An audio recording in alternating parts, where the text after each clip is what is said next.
As part of its budget bill, Congress approved a brief rider, 11 lines long, that removes gray wolves in Idaho and Montana from the protections of the Endangered Species Act. The rider overturns a recent court ruling prohibiting further judicial review and cannot be good for the wolf.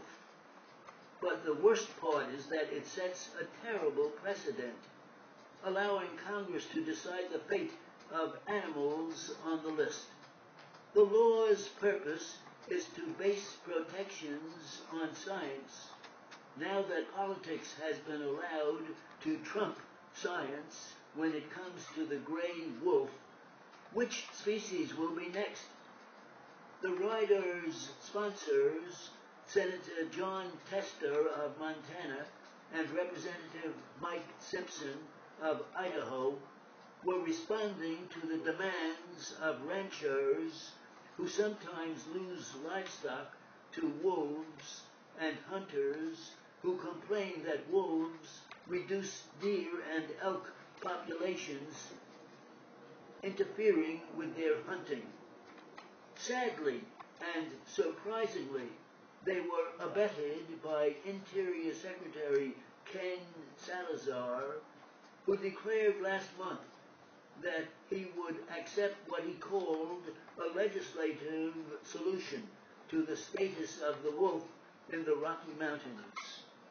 One Interior Department official has argued that without this concession, the rider might well have been far more radical, possibly removing wolves everywhere from protection. The wolf has been a subject of litigation ever since it was reintroduced in the mid-1990s. One of Mr. Salazar's first acts as secretary was to delist the animal in Idaho and Montana, arguing that populations had recovered and that the states could now manage them. A federal judge overturned his ruling, as well as a compromise plan that Mr. Salazar worked out with environmental groups. Idaho and Montana plan to allow controlled hunts. The best hope for the wolves is that the states adhere to their management plans and not let the hunts get out of control. The courts can only stand by, but the Interior Department must hold the states to the terms of a 5-year review process required by their management plans.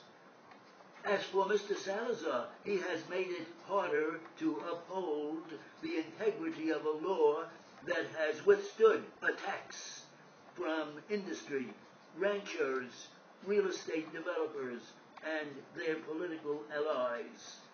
Other protected species like the grizzly bear could now face their own legislative solution.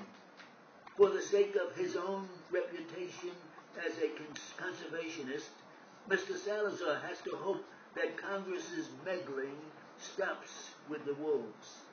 House Republicans are seeking to abolish the Federal Election Assistance Commission, as if the nation is fully recovered from the hanging Chad nightmare of 2000. The 9-year-old commission has created in bipartisan congressional resolve to repair the nation's crazy quilt of tattered election standards and faltering machinery.